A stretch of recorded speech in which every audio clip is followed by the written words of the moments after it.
الشيطان الرجيم. بسم الله الرحمن الرحيم. الحمد لله رب العالمين، والصلاة والسلام على أشرف الخلائق أجمعين، سيدنا وسيد الأولين والآخرين، حبيبنا وحبيب إله العالمين، إمام المرسلين وخاتم النبيين، شفيع المذنبين ورحمة للعالمين، أبي القاسم المصطفى محمد. اللهم صل على محمد وآل محمد.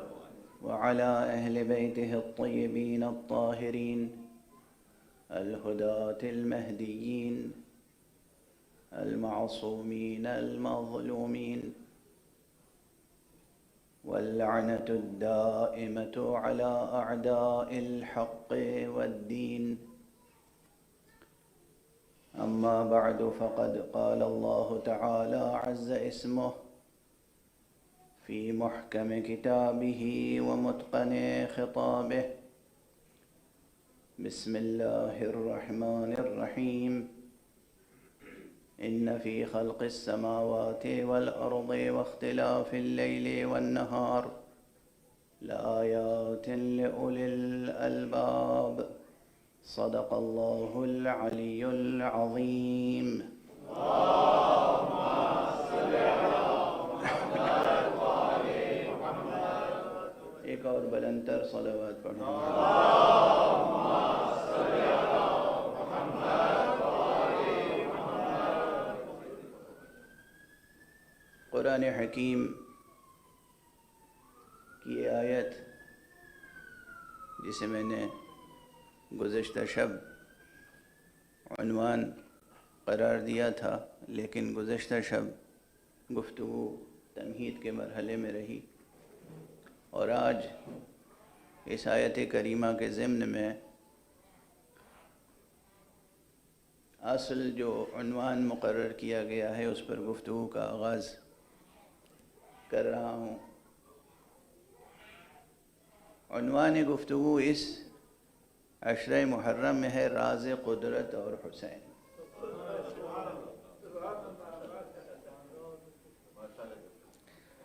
میں اپنی اس روش کی طرف پھر آپ کو ملتفت کر دوں، متوجہ کر دوں کہ جب سے میں اس منبر حسینی پر آ کر گفتگو کر رہا ہوں، ہمیشہ میری کوشش یہ رہی کہ سلسلہ تفکر آگے بڑھتا رہے. یعنی جہاں گزشتہ برس فکر پہنچی تھی، اس برس فکر اس سے آگے بڑھے اور منطقی تسلسل بھی برقرار رہے. لیکن مدرسہ عزا کی ایک خصوصیت ہے. وہ خصوصیت یہ ہے کہ اگر یہاں انسان اپنے پورے وجدان کے ساتھ شریک ہو تو وہ اپنے پورے وجود کے ساتھ ترقی کرتا ہے.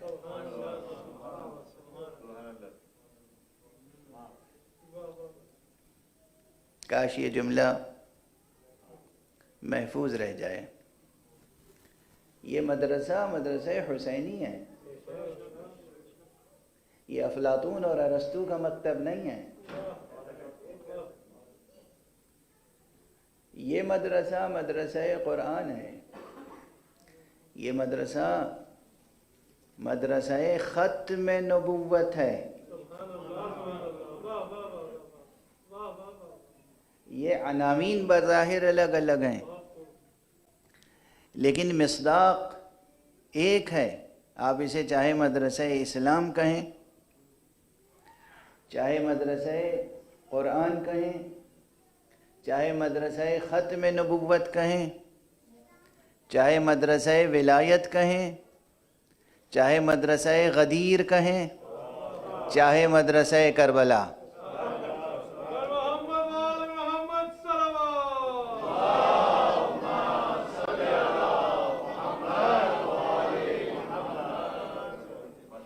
اور بہت زیادہ لبرل اپروچ ہو تو مدرسہ انسانیت کہہ لیجئے. ایک صلوات پڑھ دیجئے محمد و آل محمد.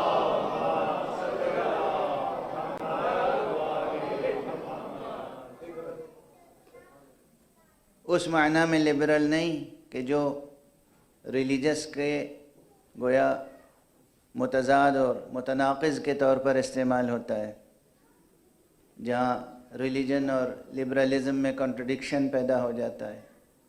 کانفلکٹ اور کنٹرڈکشن سے ہٹ کر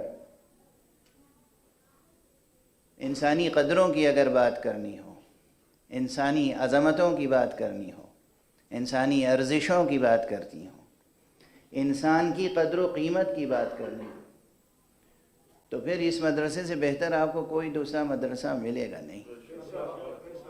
کیوں؟ دوسرے مدرسوں میں کچھ دھندلے مفاہیم ہیں، یہاں جلی اور مضبوط و مستحکم مصداق ہیں. بہت فرق ہے مفہوم سے مصداق تک.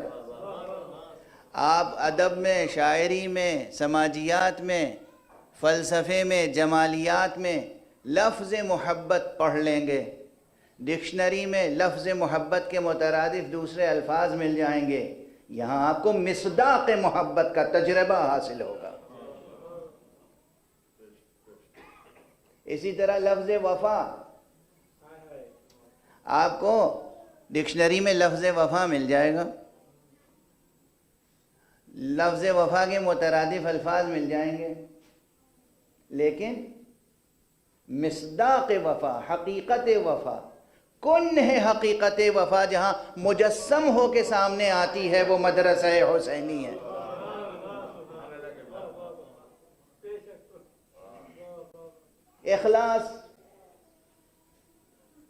اخلاص ایک لفظ ہے، آپ کو ڈکشنریوں میں ملے گا اور ڈکشنریوں میں اس کے مترادف کلمات مل جائیں گے، لیکن معنی اخلاص، مصداق اخلاص جہاں اپنے پورے جلال و جمال کے ساتھ مجسم ہو کر سامنے آئے گا، وہ مکتب حسینی ہے، وہ مدرسہ حسینی. اور یہی راز ہے کہ یہ مکتب حسینی اور مدرسہ حسینی مسلسل گسترش کرتا جا رہا ہے، مسلسل وسیع ہو رہا ہے، مسلسل. دنیا کا کوئی ملک آج ایسا نہیں ہے، بلکہ کہا جا سکتا ہے دنیا کا کوئی شہر آج ایسا نہیں ہے جہاں فرش عزا بچھا ہوا نہ ہو، جہاں صف عزا روشن نہ ہو، جہاں مملکت حسینی کا پرچم بلند نہ ہو.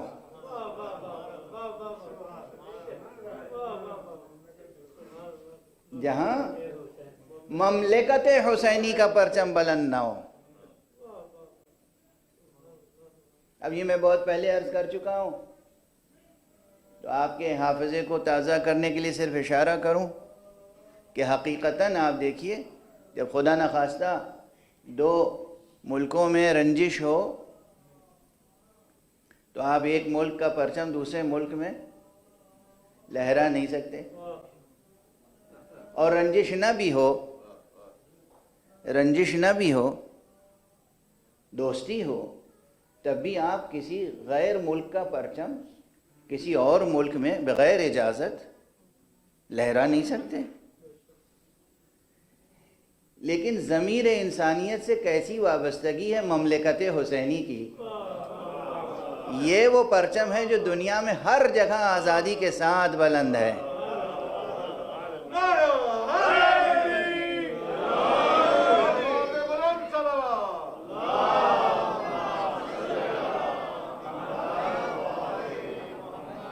خدا کی قسم اس پرچم کی ہوا سے اور اس علم کے سائے میں عقلیں بھی پروان چڑھتی ہیں، ضمیر بھی سکون پا جاتے ہیں. انسان بن جاتا ہے، آدمی انسان بن جاتا ہے، یا اسے انسان بننے کی راہیں نظر آنے لگتی ہیں. بہرحال یہ مدرسہ قرآنی، اس میں گزشتہ برس میرا عنوان تھا مشیت اور حسین، اور اسی لیے اس مرتبہ عنوان ہے، دیکھیے، ارادہ حق، مشیت حق، جو مشیت حق تک پہنچ جائے، اور میں نے گزارش کی تھی کہ رضا حق تک پہنچ جائے، پھر اس کے لیے راز حق راز نہیں رہتا۔ تو اب اگر راز قدرت تک پہنچنا ہو تو دامن حسینی تھام لیا جائے۔ یہ ادعا نہیں ہے۔ دیکھیے، جب گفتگو بڑھے گی آگے اپنے منطقی تسلسل کے ساتھ، تو آپ کے اوپر خود بخود منکشف ہو جائے گا کہ ایک طریقہ ہے، ایک اسلوب ہے حقیقتوں تک پہنچنے کا، جس پر ساری دنیا متفق ہے اور اختلاف کیا بھی نہیں جا سکتا، اور وہ ہے علوم حقیقیہ کا اسلوب، نیچرل سائنسز کا اسلوب، تجربی اسلوب۔ آپ کو جو حقیقتیں آنکھوں سے نظر آتی ہیں سورج کی روشنی میں، ان حقیقتوں کو آپ کنہ حقیقت تک پہنچنے کے لیے اپنے تجربہ گاہ میں لاتے ہیں، تجربے کرتے ہیں۔ زمین کی حقیقت دریافت کرنے کے لیے آپ اس کی خاک، چٹانیں، زمین کی تہیں، زمین سے روزیدہ ہونے والی چیزیں، زمین کی تہوں میں پوشیدہ معادن، ان تمام چیزوں کو اپنے تجربے اور مطالعے کا موضوع بناتے ہیں۔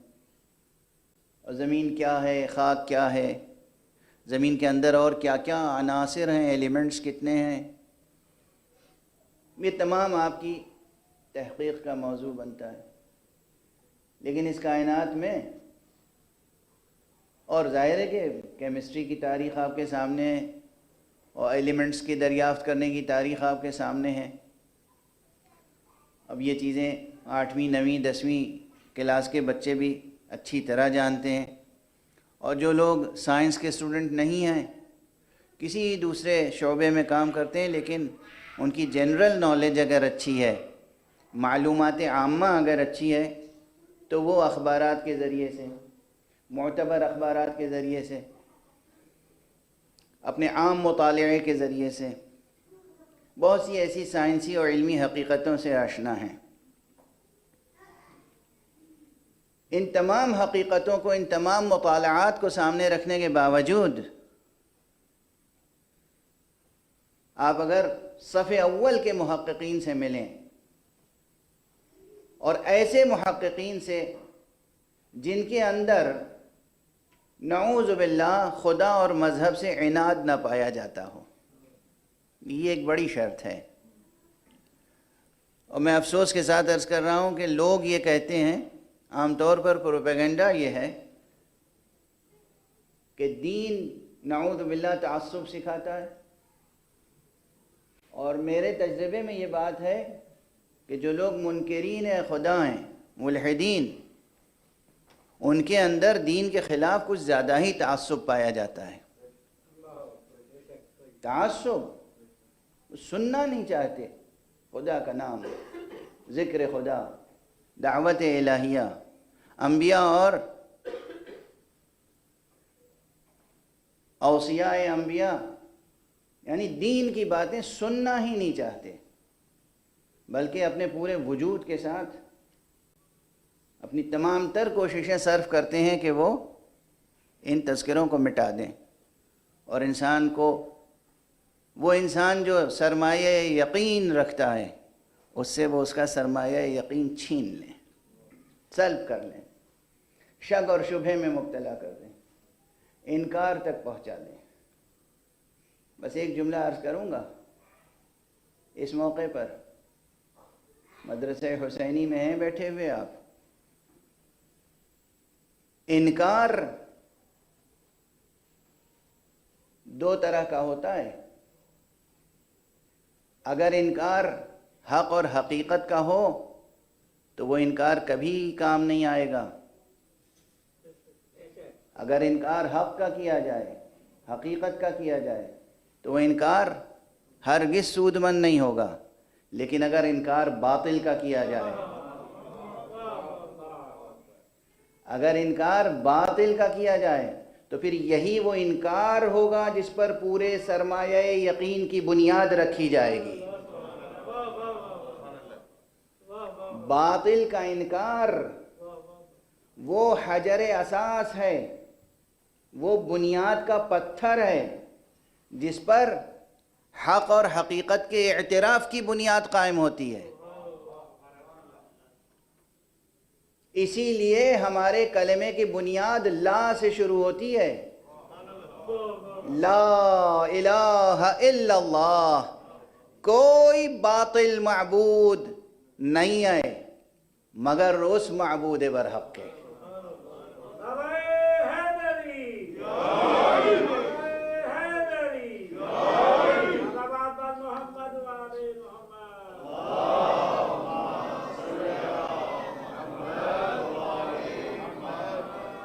میں اکثر عرض کرتا رہا ہوں کہ یہ سرمایہ یقین، یہ سرمایہ توحید بہت بڑا سرمایہ ہے، اور سب سے بڑا سرمایہ ہے، سب سے بڑا سرمایہ ہے یہ کلمہ لا الہ الا اللہ۔ آقا حضرت ابو عبداللہ الحسین علیہ السلام کے تعلق سے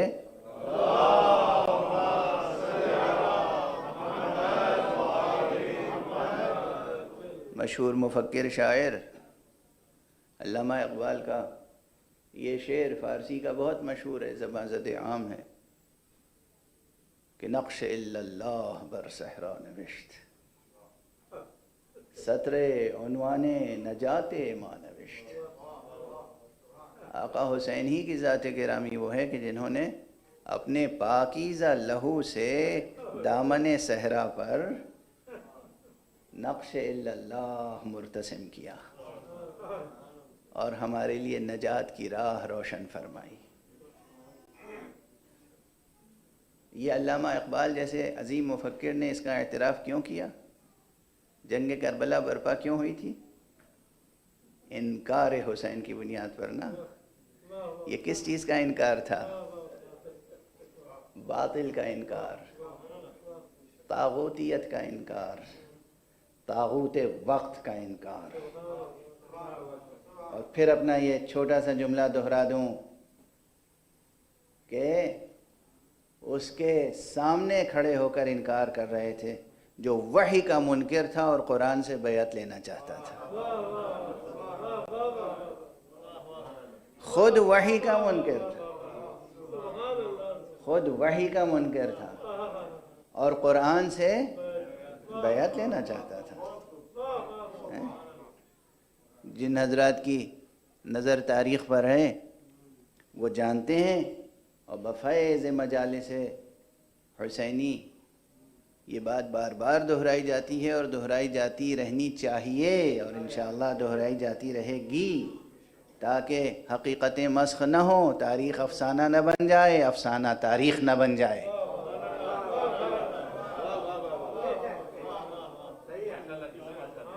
کہ اس وقت کی دنیا کی جو سب سے بڑی مملکت تھی اور وہ مسلمانوں کی مملکت تھی بظاہر، وہاں تخت سلطنت پر جو متمکن تھا وہ شخص یہ شعر پڑھ کے اپنے نظریات اور خیالات کا اظہار کیا کرتا تھا کہ لعبت ہاشم بالملک فلا ملک جاء ولا وحی نزل۔ یہ تو اقتدار قائم کرنے کے لیے بنی ہاشم نے ایک کھیل کھیلا تھا، ایک ڈھونگ رچا تھا، ورنہ نہ کوئی ملک نازل ہوا تھا نہ کوئی وحی آئی تھی۔ تو یہ وحی کا انکار تھا نا، یہ وحی کا منکر یعنی حق اور حقیقت کا منکر، یہ بیعت طلب کرنا چاہتا تھا قرآن سے اور جان قرآن سے، اور اس وقت جان قرآن نے کھڑے ہو کر اس کی حقیقت کو علم نشرح کر دیا اور بتا دیا کہ ان مثلی لا یبایع مثلہ، مجھ جیسا اس جیسے کی بیعت نہیں کر سکتا۔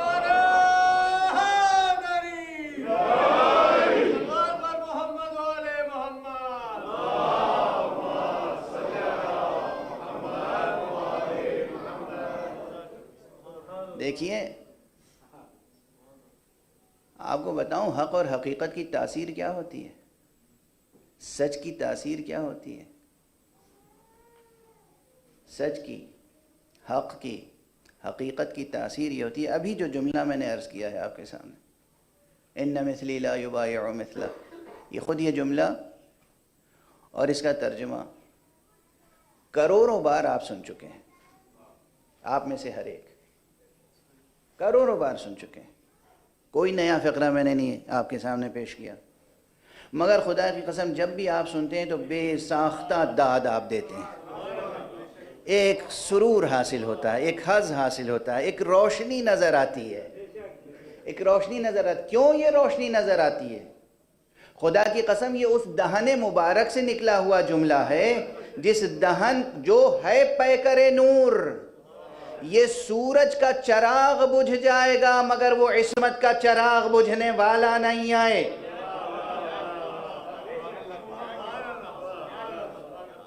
جس ایمان، جس علم، جس آگہی، جس اعتقاد، جس اخلاص کے ساتھ حسین نے کہا تھا، اس اخلاص کی تابکاری ہے یہ، اس اخلاص کی شعاع ریزی ہے یہ۔ جب دہن معصوم سے جملہ نکلتا ہے تو اس کی تاثیر ہی کچھ اور ہوتی ہے، کچھ اور تاثیر ہوتی ہے۔ تو اس لیے عنوان بھی یہ رکھا ہے راز قدرت اور حسین، کہ کہیں اور راز آپ ڈھونڈنا چاہیں تو شاید آپ کو مایوسی ہو، لیکن اگر راز قدرت مکتب حسینی سے حاصل کریں گے، اگر راز قدرت ان کے ہاں تلاش کریں گے جنہیں حق سبحانہ و تعالی نے جوہر عصمت سے آراستہ کیا ہے، جو خزینہ دار علم مقام ختم نبوت ہیں، جو وارث مصطفیٰ ہیں، جو حامل نور قرآن ہیں، ان سے جب آپ رازہائے قدرت دریافت کریں گے تو وہاں امکان خطا نہیں ہے، غلطی کا امکان نہیں ہے، نہ علم کی منزل میں نہ عمل کی منزل میں۔ اب یہ جو میں نے عرض کر دیا کہ نہ علم کی منزل میں نہ عمل کی منزل میں خطا کا امکان نہیں ہے، تو یہاں ٹھہر کے، حالانکہ پہلے سے ذہن میں یہ نقطہ نہیں تھا، یہ مطلب نہیں تھا، لیکن اب اس وقت فوراً ذہن میں آ گیا اور جی چاہتا ہے کہ یہ بھی گزارش کر دوں۔ چونکہ نام گرامی حسین ابن علی کے ساتھ تاریخ بھی وابستہ ہے اور علوم کی مختلف شاخیں اس شخصیت پر آ کر متمرکز ہوتی ہیں۔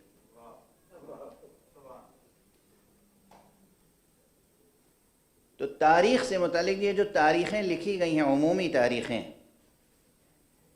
یاد رکھیے گا اس میں بہت کچھ افسانے شامل ہیں، بہت کچھ افسانے شامل ہیں۔ درباروں میں بیٹھ کے حکمرانوں کی خوشامد میں داستانیں گڑھ لی گئیں اور اسے تاریخ کے نام پر لکھ دیا گیا۔ آج بھی یہ ہو رہا ہے، آج بھی یہ ہو رہا ہے۔ مختلف ملکوں میں میڈیا پر پابندی، قلم پر پابندی، ادیبوں پر پابندی، شاعروں پر پابندی، علماء پر پابندی۔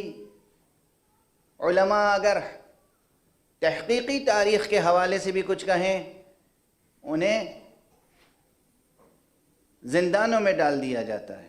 ابھی اس وقت ہزاروں علماء ایسے ہیں جن کا قصور صرف یہ ہے کہ اسٹڈی کے نتیجے میں جو رزلٹ انہیں ملا وہ رزلٹ انہوں نے بیان کر دیا۔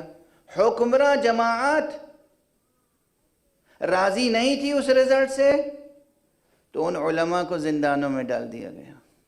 اس وقت دنیا میں یہ ہو رہا ہے. تو کیوں ہو رہا ہے؟ اس لیے کہ جب آپ اسٹڈی کریں گے تو ظاہر ہے کہ حق اور باطل میں فرق واضح ہوگا. تو تاریخ میں بہت کچھ شامل ہے، باطل، کہانی، افسانہ.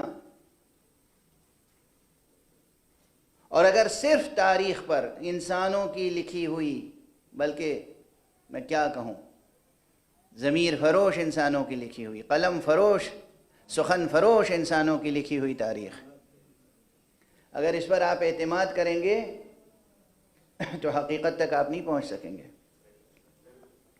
لیکن، اور یہ عام بات ہے، آپ تاریخ اسلام پڑھ لیجئے، تاریخ مسلمین پڑھ لیجئے، کیا کیا رقیق باتیں لکھی ہوئی ہیں. وقت محدود ہے، اور چونکہ یہ صرف برسبیل تذکرہ اور مثال کے طور پہ مطلب آ گیا ہے، اس لیے عرض کر رہا ہوں. ایک صلوات پڑھتے ہوئے آپ حضرات تھوڑا سا سمٹ جائیں تاکہ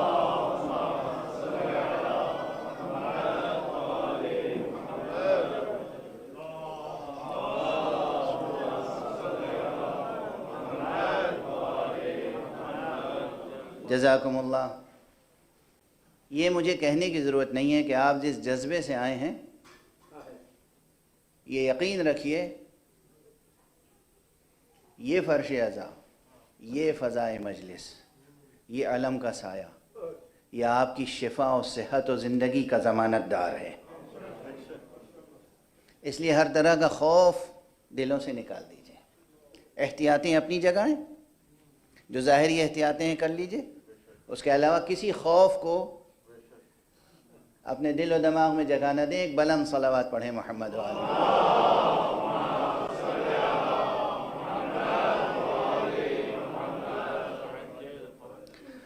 تو میں جلدی سے تیزی سے اس مطلب کو عرض کر دوں کہ یہ دنیا کی ظاہری تاریخ، سماجی و سیاسی تاریخ، اسی کا اگر مطالعہ کریں تو اس میں حرف باطل بہت ہے، جھوٹ، افسانہ، کہانی، داستان بہت ہے. حتیٰ کہ سیرت پیغمبر صلی اللہ علیہ وآلہ وسلم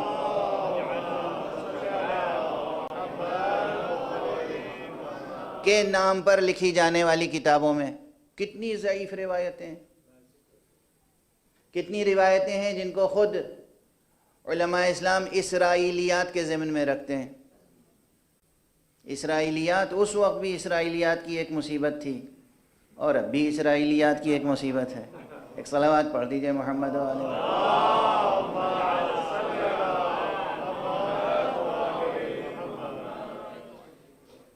تو بہت کچھ افسانہ ہے، بہت سی حقیقی روایتیں لکھی ہی نہیں گئیں، بہت سی لکھ کر جلا دی گئیں، بہت سی یاد کر کے بھلا دی گئیں. اور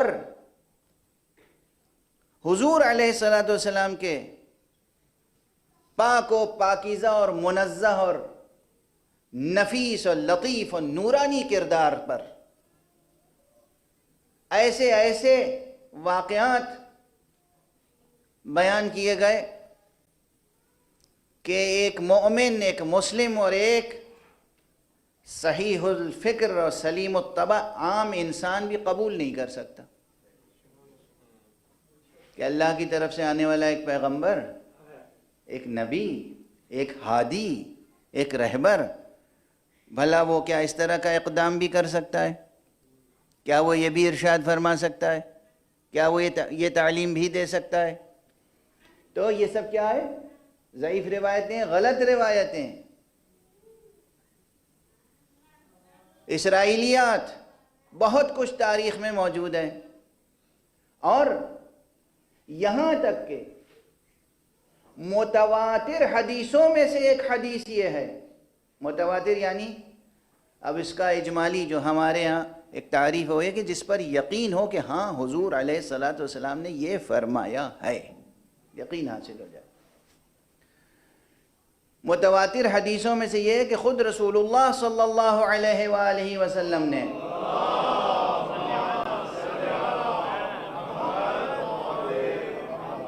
اپنی حیات طیبہ میں خود فرمایا اور مکرر فرمایا کہ دیکھو میری طرف سے غلط بیانی نہ کرو، جو بات میں نے کہی نہیں بیان نہ کرو، ورنہ نتیجہ یہ ہے کہ تمہارا ٹھکانہ جہنم ہوگا۔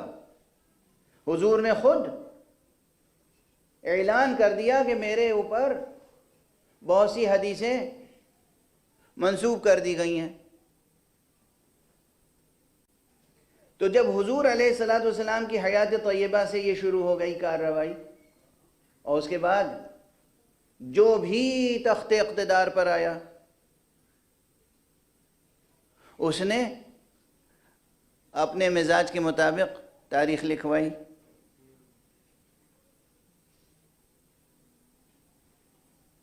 جو بھی حاکم وقت تھا، اور حاکم کی تابعداری کرنے والوں کی کمی تو ہے نہیں، عام طور پر کتنے مضبوط دل اور دماغ کے لوگ ہیں جو اگر حاکم کوئی غلط بات کہہ رہا ہو تو وہ اس کے سامنے کھڑے ہو کے کہہ دیں کہ آپ جو کہہ رہے ہیں غلط ہے، حقیقت اس کے برخلاف ہے۔ کتنے ہیں جانتے بوجھتے، پورے یقین کے ساتھ حقیقت کو جانتے بوجھتے اگر حاکم کچھ کہہ رہا ہے تو پھر یہی کہیں گے جی آپ صحیح فرما رہے ہیں۔ مزاج اکثریت کا یہی رہا ہے اور یہی ہے، اور اس دار دنیا میں یہی رہے گا۔ اکثریت بدلنے والی نہیں ہے، لیکن اکثریت کے ذہن میں یہ بات رہے کہ حق پرست اقلیت بھی بدلنے والی نہیں ہے۔ صلوات پڑھ دیں محمد و آل محمد۔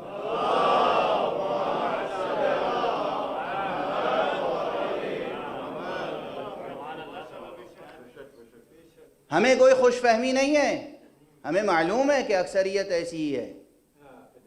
حضور علیہ الصلوۃ والسلام ہی کی طرف یہ قول بھی منسوب ہے کہ آپ نے فرمایا کہ الناس علی دین ملوکہم، لوگ تو بادشاہوں کے دین پر ہوتے ہیں، یعنی عام لوگوں کا انداز یہ ہے کہ وہ اللہ کے دین پر نہیں ہوتے ہیں۔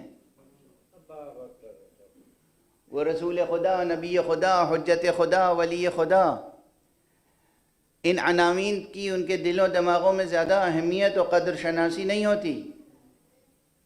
ارے خود قرآن مجید میں اللہ سبحانہ و تعالی نے گویا شکوہ کیا ہے کہ وما قدر اللہ حق قدرہ، ارے انہوں نے تو اللہ کی بھی قدردانی نہ کی جیسی قدردانی کی جانی چاہیے تھی۔ ایک نہیں، ایک سے زائد مرتبہ یہ فقرہ جوں کا توں قرآن مجید میں مکرر آیا، وما قدر اللہ حق قدرہ، انہوں نے اپنے خالق کی، اپنے رب کی، اپنے معبود برحق کی، اللہ کی قدردانی نہیں کی جیسی کہ کرنی چاہیے تھی۔ تو جب اللہ کی قدردانی نہیں ہے تو رسول اللہ کی قدردانی کیا ہوگی؟ تو بہرحال اکثریت یہی رہی ہے، یہی رہے گی۔ یہ دار دنیا، یہ عالم کثرت، یہ تضادات کی آماج گاہ ہے۔ تضادات، کانفلکٹس، کانٹرڈکشنز، تضادات، یہ عالم تضادات کا ہے۔ یہ مان کے چلیے، یہ سماجی حقیقت بھی ہے اور یہ بہت بڑا فلسفیانہ مسئلہ بھی ہے۔ یہ فلسفیانہ مسئلہ ہے، یہ کائنات تضادات ہے۔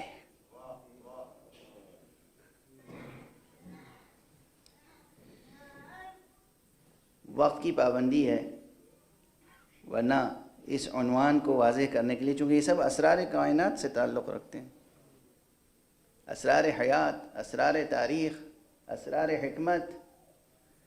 یہ دنیا، یہ عالم تضادات، یہاں ٹکراؤ اور تضادات ہونا ہی ہونا ہے۔ یہاں ہر ابراہیم کے آگے ایک نمرود آ کر رہے گا، یہاں ہر موسیٰ کے سامنے ایک فرعون ہوگا، یہاں ہر ابو طالب کے سامنے ایک ابو لہب ہوگا۔ دیکھیے میں نے حضور کا تذکرہ نہیں کیا ہے، حضور کی شان بلند ہے اس سے. ہر ابو طالب کے سامنے ایک ابو لہب ہوگا، ہر کرار کے آگے ایک نہیں، نہ جانے کتنے فرار ہوں گے.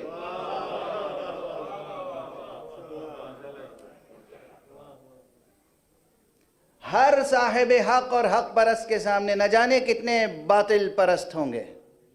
یہ دنیا تضادات کی دنیا ہے. اب بات یہیں ختم نہیں ہوتی. مجھے ڈر ہے کہ وقت کی محدودیت میں شاید گفتگو مکمل نہ کر پاؤں، لیکن یہ عنوان خود بہت اہم عنوان ہے.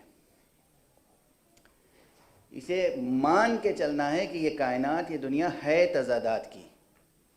تضاد سے چھٹکارا نہیں ہے. 12 گھنٹے کا روشن دن ہے تو 12 گھنٹے کی تاریک رات ہوگی. یہ عالم وہ ہے کہ ممکن نہیں ہے کہ دن ہی رہے سرمدی دن.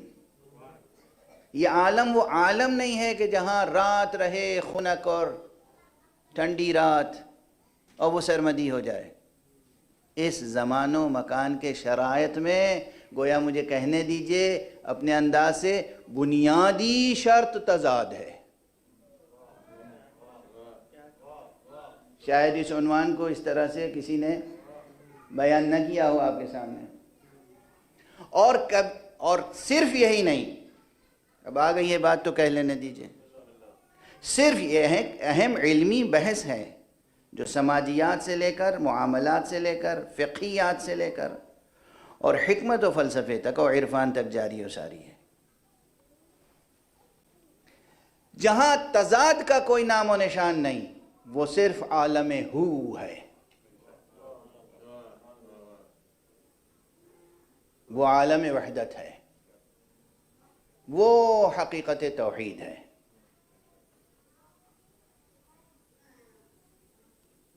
وہ عالم لاہوت ہے، وہ عالم ملکوت ہے، وہ عالم خلد ہے جہاں کوئی تضادات کا وجود نہیں ہے. لیکن اس دنیا میں یہ عالم ناسوت، یہ مادی دنیا، یہ زمان و مکان کا حصار، یہ ہی ہے تضادات کا عالم. یہاں تک کہ یہاں خیر اور خیر ایک دوسرے سے ٹکراتے ہیں. صرف خیر و شر کا ٹکراؤ نہیں ہے. یہ ہے فلسفیانہ جہت. بہت اہم بحث چھڑ گئی، حالانکہ آج اس کو چھیڑنے کا ارادہ نہیں تھا. آپ ایک صلوات پڑھیں بلند.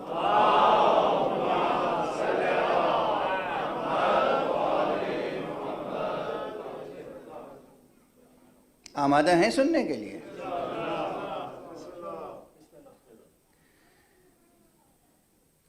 شاید اس بحث سے صرف کوئی حکمت کا مسئلہ ہی روشن نہ ہو، بلکہ زندگی بسر کرنے کی روش پر بھی بہت فرق پڑے گا.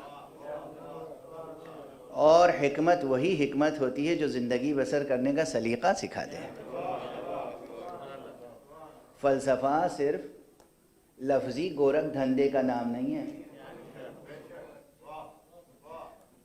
فلسفہ وہی حقیقی فلسفہ ہے جو انسان کو پورے وجود کے ساتھ اٹھائے، بلند کرے اور زندگی کو حسن عطا کرے، زندگی کو زیبائی عطا کرے اور انسان با اختیار کو حسن اختیار کا سلیقہ بخشے اور زندگی کو بہتر سے بہتر انداز سے بغیر تصادم کے پرامن زندگی بسر کرنے کا سلیقہ دے دے.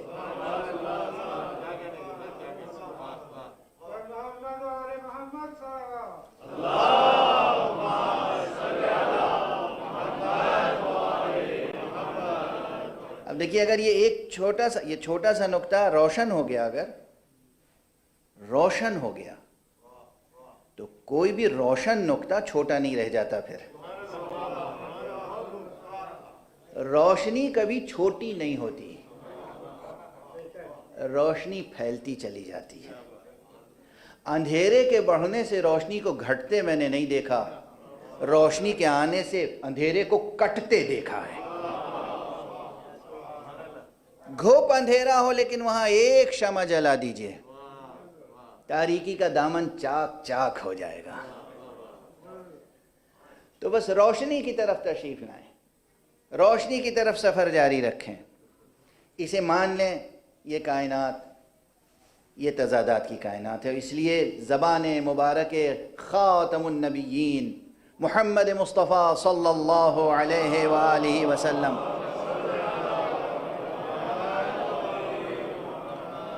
پر ایک تعریف ہے۔ آپ نے فرمایا اس دنیا کو کہ یہ دار ہدنہ ہے۔ دار ہدنہ کسے کہتے ہیں؟ ہدنہ کہتے ہیں کہ جہاں جنگ بندی کسی کیفیت ہو، دونوں جنگ کے لیے تیار ہیں، کوئی صلح نہیں ہے، بس یہ آپس میں طے کر لیا ہے کہ ہم تمہیں نہیں ماریں گے، تم ہمیں نہیں مارنا۔ اسے کہتے ہیں ہدنہ۔ صلح الگ ہے۔ بلا وجہ امام حسن کی صلح کو ہدنہ کو صلح کا نام دیا گیا، ورنہ خیر و شر میں کہیں صلح ہوتی ہے؟ اب یہ ہدنہ ایک بڑا جامع زبان مبارک پیغمبر پہ یہ کلام آیا ہے۔ اس دنیا کو کہا یہ دار ہدنہ ہے۔ کیوں فرمایا؟ تیزی سے ایک مثال عرض کر دوں، حالانکہ وقت ختم ہو چکا ہے، اور جو کچھ آج باب فضائل میں بھی پڑھنا چاہتا تھا نہیں عرض کر سکا، لیکن یہ نقطہ اگر روشن ہو گیا تو روش معصوم بھی روشن ہو جائے گی۔ دیکھیے ایک مثال دو، دو ملک ہیں، دونوں ملک کے شہری ہیں۔ اس ملک کا شہری اپنے ملک سے محبت رکھتا ہے، یہ محبت خیر ہے یا شر؟ خیر۔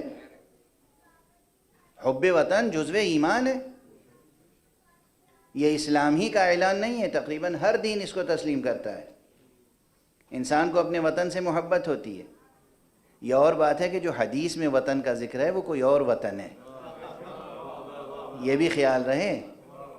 حدیث جو حضور یا باب عصمت سے جو ہم تک حدیث پہنچی ہے، جہاں کہا گیا حب الوطن من الایمان، تو اس سے یہ خاکی وطن مراد نہیں ہے، جہاں سے ہماری نورانی روحیں آئی ہیں وہ وطن مراد ہے، یعنی اس ذات پاک کی، اس عالم بالا کی محبت عین ایمان ہے۔ تو ذہن روشن رہے، پاکیزہ نورانی روحوں کو ایک مٹھی خاک پر قربان نہ کر دیجئے گا۔ وہ وطن کچھ اور ہے، اس وطن کی محبت جزو ایمان ہے۔ لیکن بہرحال ایک منزل میں جو انسان کا یہ عرضی وطن ہے، اس سے بھی الفت، محبت، وفاداری تقاضائے حیات ہے، تقاضائے حیات عرضی ہے۔ اور چونکہ تقاضائے حیات عرضی ہے، اس لیے ہر تقاضائے زندگی کو پورا کرنا دین کا بھی تقاضا ہے۔ اور فرمایا اپنے راہ و روش فکر و استدلال، اصل وطن وہ ہے، لیکن یہ جو وطن ہے ہمارا، اس سے بھی محبت لازمی ہے، فطری ہے۔ اب عرض کروں اس سے آگے، اس ملک کا رہنے والا اپنے وطن سے محبت کرتا ہے، یہ محبت خیر ہے یا نہیں؟ اس ملک کا رہنے والا بھی اپنے ملک سے محبت کرتا ہے، یہ خیر ہے یا نہیں؟ اس محبت کا تقاضا یہ ہے کہ یہ اپنے ملک سے دفاع کرے، یہ دفاع کا جذبہ خیر ہے یا نہیں؟ اس ملک سے محبت کا تقاضا یہ ہے کہ یہ اپنے ملک سے دفاع کرے، یہ خیر ہے یا نہیں؟ یہ دفاع کرے گا اور یہ دفاع کرے گا، دونوں خیر، نتیجہ کیا ہے؟ تصادم۔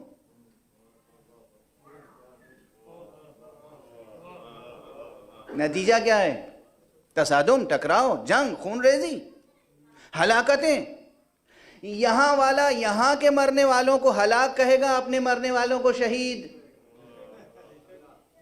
اور یہاں والا یہاں کے مرنے والوں کو ہلاک کہے گا، اپنے مرنے والوں کو شہید۔ اس کے معنی یہ ہے کہ یہ شہادت و ہلاکت کے عنوان اس دنیا میں ہو گئے کیا؟ اضافی، ریلیٹیو۔ ایک ہی شخص ہے، اسے یہ ہلاک کہہ رہا ہے اور یہ شہید۔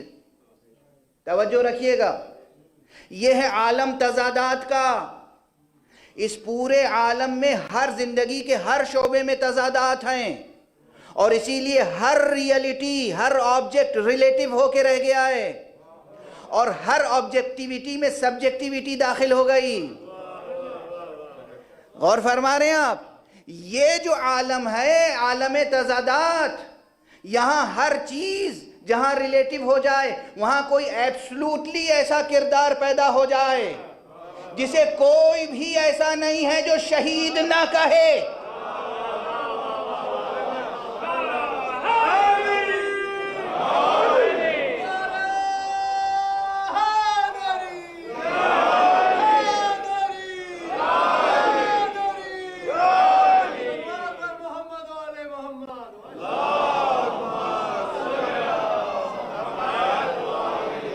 آج پورے کرۂ ارضی پر کوئی انسان ایسا نہیں ہے جو حسین کو شہید نہ کہتا ہو۔ یہ ہے روش معصوم، تضادات کے عالم میں بھی اپنے کردار سے وحدت کی شمع روشن کی ہے۔ صلوات پڑھ دیں محمد و آل محمد۔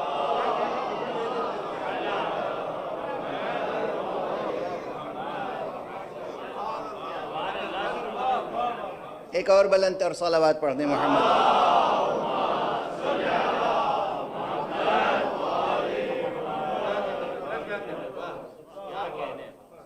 آج شام کے ممبروں کا خطیب بھی حسین کو شہید ہی کہتا ہے، آج عراق کے ممبر کا خطیب بھی حسین کو شہید کہتا ہے، آج ہندوستان کے ممبر کا خطیب بھی حسین کو شہید کہتا ہے، آج آسٹریلیا کے ممبر کا خطیب بھی حسین کو شہید کہتا ہے، آج امریکہ کے ممبر کا خطیب بھی حسین کو شہید کہتا ہے۔ اس تضادات کے عالم میں بھرپور زندگی گزار کے، بھرپور جنگ و جہاد کرنے کے بعد ایسا غیر متنازع عنوان حاصل کر لینا، یہ ہے روش معصوم۔ حقیقت توحید کے ساتھ کمال اتحاد کا نام ہے سیرت معصوم۔ صلوات پڑھ دیں محمد و آل محمد۔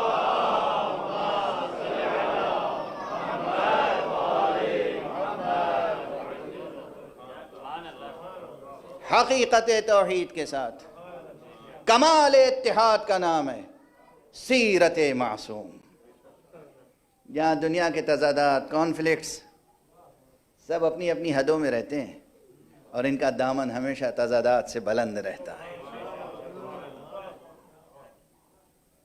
یہ حسین ہے جنہیں ساری دنیا شہید کہتی ہے، اور ان کے بابا کا عالم کیا ہے؟ وہ بھی شہید ہیں، لیکن کتنی جنگیں لڑی امیر المومنین علیہ السلام نے، کتنے مسالک میں آج مسلمان بٹے ہوئے ہیں۔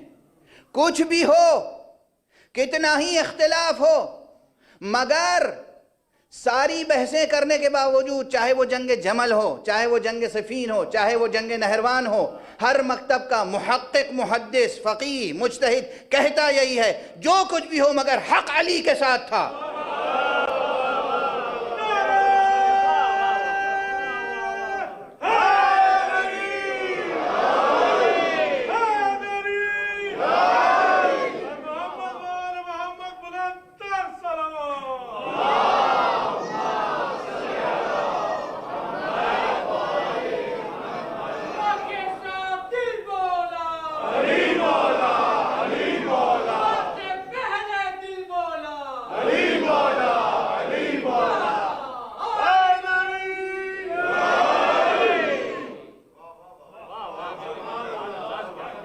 ہر مکتب کا مفکر و محقق کہتا ہے ہاں ٹھیک ہے، یہ بھی رضی اللہ تعالیٰ عنہ، وہ بھی رضی اللہ تعالیٰ عنہ، مگر وہ خطا پر تھے، حق علی کے ساتھ تھا۔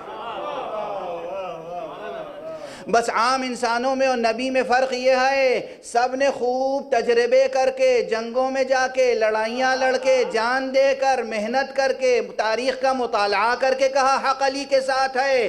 نبی سب سے پہلے اعلان کر دیتا ہے علی مع الحق والحق مع علی، علی حق کے ساتھ ہے، حق علی کے ساتھ ہے، اور حق وہ علی وہ بلند معیار حق ہے۔ اس تضادات کی دنیا میں اس تضادات کی دنیا میں، اس کائنات تضادات میں علی وہ حق کا روشن چراغ ہے کہ جس کے لیے رسول کہتے ہیں اللہم ادر الحق حیث ما دار علی، اے پروردگار حق کو ادھر موڑ دے جدھر علی مڑ جائیں۔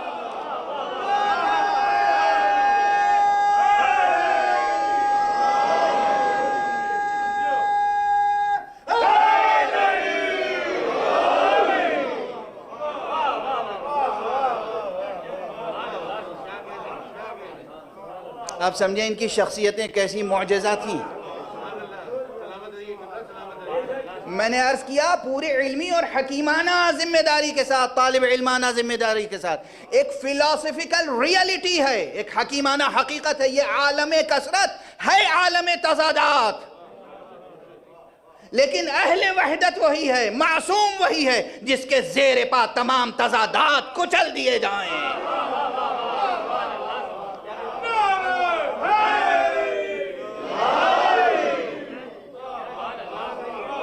آج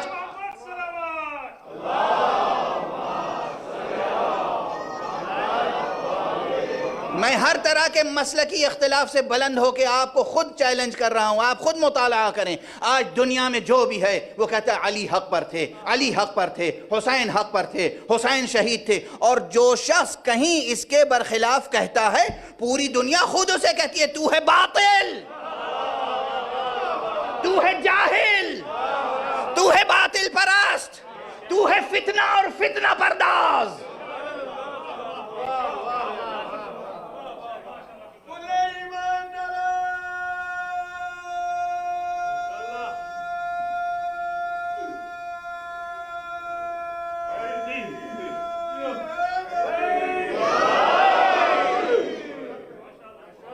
جزاکم اللہ۔ بس وقت گزر گیا، وقت ختم ہو گیا، یہ یاد رکھیے گا۔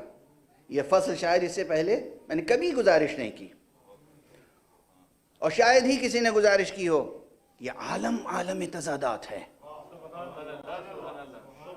یہ ایک حکیمانہ حقیقت ہے، ایک فلسفیانہ حقیقت ہے، رسول کا ارشاد ہے، یہ دار ہدنہ ہے۔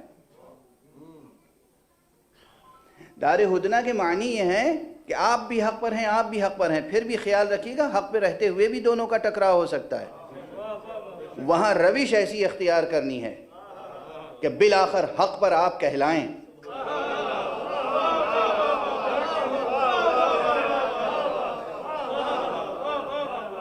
اسے کہتے ہیں روش حیات، روش زندگی۔ کیسے چلیں، راستہ کیسے چلیں؟ وہ بھی راستہ چل رہا ہے، ہم بھی راستہ چل رہے ہیں، راستہ تنگ ہوتا گیا، ایک ہی شخص گزر سکتا ہے، گزرنے کا حق مجھے بھی ہے، گزرنے کا حق اسے بھی ہے۔ کیسے گزریں کہ نیک نامی ہمارے ساتھ ہو جائے؟ اور ہمارے آپ کیسے گزریں کہ نیک نامی ہمیں نصیب ہو؟ یہ حسن زندگی۔ بس گفتگو روک رہا ہوں کیونکہ وقت گزر گیا، وقت گزر گیا۔ چونکہ یہ ہے کائنات تضادات کی کائنات، اس لیے چاہے وہ معصوم ہی کیوں نہ ہو، چاہے وہ خلق عظیم کے درجے پہ فائز کیوں نہ ہو، لیکن اسے جنگیں لڑنی پڑتی ہیں۔ حضور نے جنگیں لڑیں، وہ 60 سے زیادہ، 70 سے زیادہ، بعض مورخین نے 84 جنگیں لڑیں۔ یہ مقام نہیں ہے جہاں عرض کروں کس حسن کے ساتھ لڑیں، کس احتیاط کے ساتھ لڑیں، کس رحمت و رافت کے ساتھ لڑیں۔ جنگوں کے باوجود کس قدر کم سے کم خون ریزی ہوئی، یہ سرکار رسالت مآب کا انداز ہے۔ امیر المومنین نفس رسول ہیں، جنگیں لڑیں، مگر کس انداز سے لڑیں؟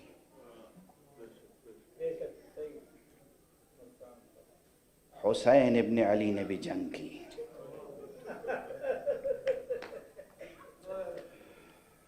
اور کیسی عظیم جنگ کی۔ ایک جملہ کہوں، ایک جملہ عرض کرنے دے دیجیے۔ خدا کی قسم، حسین کی جنگ کا امتیاز ایک بہت بڑا یہ ہے کہ ایک دن کی جنگ تھی، مگر اس طرح فتح کی کہ قیامت تک کے لیے باطل سرنگوں ہو گیا۔ قیامت تک کے لیے باطل کو شکست ہو گئی، حقیقی شکست، حقیقی شکست۔ بس آپ متوجہ ہیں، آج محرم کی پہلی تاریخ ہے، عموماً آج اس منظر کو یاد کرتے ہیں آپ جب رازہائے قدرت میں سے ایک ایسا راز حسین کے ذریعے سے سامنے آیا کہ جس سے ہمیں معلوم ہوا کہ معصوم کو اللہ نے کتنا اختیار دیا ہے، اپنی حجتوں کو اللہ نے کتنی قدرت دی ہے۔ آقا حسین جب رخصت ہونے کے لیے اپنی نانی جناب ام سلمہ کے پاس آئے، کیا بی بی تھیں جناب ام سلمہ، کیا مرتبہ تھا، ام المؤمنین حضرت ام سلمہ رضی اللہ تعالی عنہ، بلکہ علیہ السلام، ہمارا سلام ان کی روح پاک پر۔ کیسی بزرگ مرتبہ وہ ام المؤمنین تھیں جنہیں معصوم یا امہ کہہ کے پکارتے تھے، مادر گرامی، مادر گرامی۔ حسین، حسن، جناب بی بی زینب، بی بی فاطمہ کے بعد اگر کسی کو اپنی ماں کہتی تھیں تو وہ جناب ام سلمہ تھیں۔ ام سلمہ کے پاس حضور علیہ السلام کی، رسول پاک کی کئی امانتیں تھیں خاص، کسی اور کو نہیں دی تھی وہ امانت، وہ بی بی ام سلمہ کو دی تھی۔ ان میں سے ایک امانت ایک مٹھی خاک تھی، لیکن یہ ایک مٹھی خاک وہ تھی جو حضور کو جبرائیل علیہ السلام نے لا کے دی تھی۔ جب آقا حسین پیدا ہوئے تھے، فرشتے آئے مبارکباد دینے کے لیے، جبرائیل بھی آئے، فطرس آئے، دردائیل آئے، کون تھا جو نہیں آیا؟ اللہ کے اذن سے سب حضرت کی خدمت میں نواسے کی پیدائش کی مبارکباد دینے آئے، لیکن مبارکباد دینے کے بعد ہی جبرائیل نے خصوصی پیغام پہنچایا، میرے حبیب مصطفیٰ، یہ جو نواسہ تمہارا پیدا ہوا ہے اسے تمہاری ہی امت کے کچھ لوگ ذبح کریں گے، 3 دن کا بھوکا پیاسا ذبح کریں گے،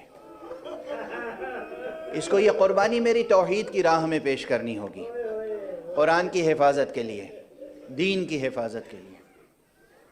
آقا پر حزن طاری ہوا۔ جلیل القدر علماء اہل سنت، ترمذی شریف میں بھی ایسی روایتیں ہیں، امام نسائی نے بھی یہ روایتیں نقل کی ہیں، اور امام حاکم نے شاپوری نے یہ روایتیں نقل کی ہیں، بہت سے علماء نے یہ روایتیں نقل کی ہیں۔ حضور نے گریہ کیا ہے، حسین ابھی بچے ہیں، حسین آغوش میں ہیں، لیکن رسول پاک حسین کی پیشانی کو بوسہ دیتے ہیں اور گریہ کرتے ہیں، حسین کے لبوں کو بوسہ دیتے ہیں اور گریہ کرتے ہیں، حسین کے گلو مبارک کو بوسہ دیتے ہیں اور گریہ کرتے ہیں۔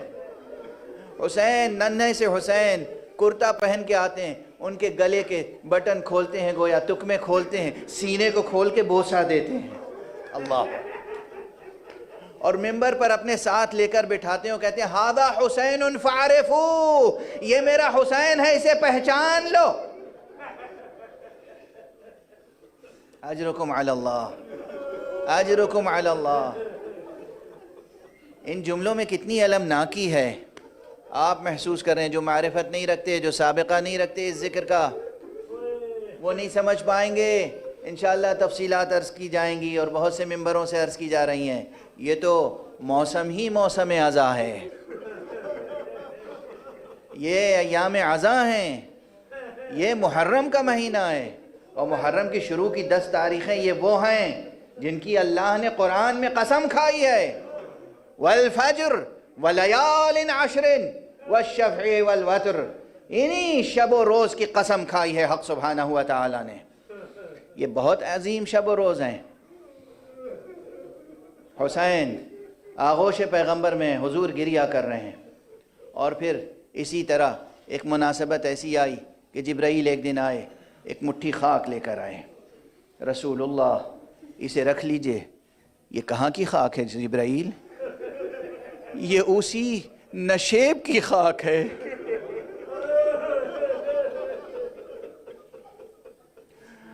سرزمین کربلا پر جس نشیب میں آپ کا نواسہ ذبح کیا جائے گا، آقا نے لیا، میں خلاصہ عرض کر رہا ہوں اپنی زبان میں، ترجمانی عربی کی کتابوں میں، محدثین کی کتابوں میں حدیثیں پڑھ لیجئے۔ آپ صرف متن حدیث پڑھیں گے، اگر آپ سلیم الطبع ہیں، اگر آپ قلب سلیم رکھتے ہیں تو آپ خود گریہ کریں گے، مجھے دعوت گریہ دینے کی ضرورت نہیں ہے۔ آقا نے وہ خاک لی اور امانت کے طور پر بی بی ام سلمہ کے پاس رکھ دی اور فرمایا کہ بی بی ام سلمہ دیکھو، یاد رکھو یہ خاک ایک شیشی میں رکھ لو اور میرے بعد تمہیں اللہ زندگی عطا کرے گا، اور اس خاک پر نظر رکھنا، جب یہ خاک خون ہو جائے تو سمجھنا کربلا میں میرا بیٹا حسین مارا گیا۔ آپ ہمیشہ سنتے ہیں، کیا یہاں ذہن کسی راز قدرت کو سمجھنے کے لیے آمادہ نہیں ہوتا؟ خاک خون کیسے ہو سکتی ہے؟ مٹی بغیر کسی لیبوریٹری میں لے جائے ہوئے آخر خون کیسے ہو جائے گی؟ تحقیق طلب مسئلہ ہے یا نہیں ہے؟ زبان رسالت پہ یہ جملہ نہ آتا تو ہم اسے ایک باطل وہم خیال سمجھتے، مگر زبان رسالت پر یہ جملہ آیا اور پھر جناب بی بی ام سلمہ نے تصدیق کی، اہل مدینہ نے تصدیق کی۔ جب حسین خود آمادہ ہوئے عراق کے لیے، سفر پہ جانے کے لیے، سید الشہداء خدا حافظی کے لیے آئے، بی بی ام سلمہ محبت، فرط محبت سے کہا بیٹے عراق نہ جانا۔ امام نے کہا کیوں مادر گرامی ایسا کیوں فرما رہی ہیں؟ کہا تمہارے نانا نے مجھ سے بیان کیا ہے، عراق کا سفر تمہیں راس نہیں آئے گا، عراق کی سرزمین پر تم قتل کر دیے جاؤ گے۔ کہا مادر گرامی کیا آپ سمجھتی ہیں مجھے یہ نہیں معلوم ہے؟ مجھے معلوم ہے، نانا کی زبان مبارک سے بھی میں نے سنا ہے، مجھے تمام تفصیل معلوم ہے، جزئیات معلوم ہے، اور اگر آپ چاہیں تو میں اپنی قتل گاہ کی زیارت کرا دوں۔ کیا اسرار قدرت ہے یہاں پر، کیا راز قدرت ہے، کیا قوت ہے جو اللہ نے اپنی حجت کو عطا کی ہے۔ ایک مرتبہ آقا حسین نے کچھ کلمات ارشاد فرمائے، اسم اعظم ارشاد فرمایا، اشارہ کیا، زمینیں پست ہوئیں، زمین کربلا بلند ہوئی، اور اس طرح بلند ہوئی، اس طرح قریب آئی کہ آپ کی دسترس میں تھی۔ آپ نے کہا دیکھیں یہ ہے وہ نشیب جہاں میں ذبح کیا جاؤں گا، اور ایک مٹھی خاک اٹھائی، کہا یہ خاک اس خاک کے ساتھ رکھ لیجئے جو نانا آپ کے سپرد کر کے گئے ہیں۔ اور عزیزو، ہم اس لیے گریہ کرتے ہیں، ہم اس لیے ماتم کرتے ہیں کہ تاریخ گواہ ہے جب روز عاشورہ آیا، بی بی ام سلمہ نے جا کے دیکھا وہ خاک خون ہو چکی تھی۔ بی بی ام سلمہ ام المؤمنین نے ماتم کرنا شروع کیا، گریہ کرنا شروع کیا، واہ حسینہ واہ محمدہ واہ علیہ، انا للہ و انا الیہ راجعون، رضا بقضائہ و تسلیما لامرہ۔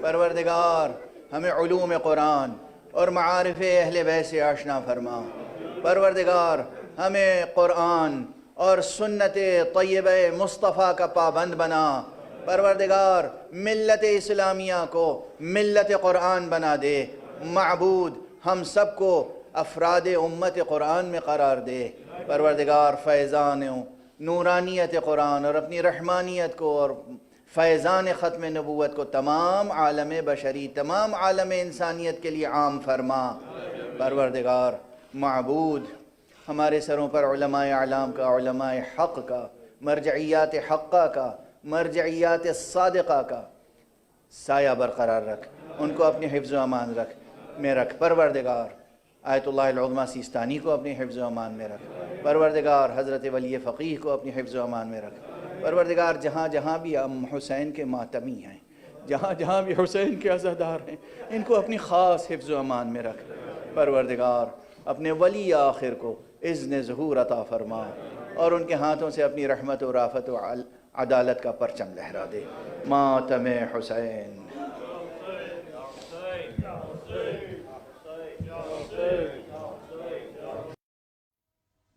ایسے عالم میں نہ اٹھتے جو حسین ابن علی.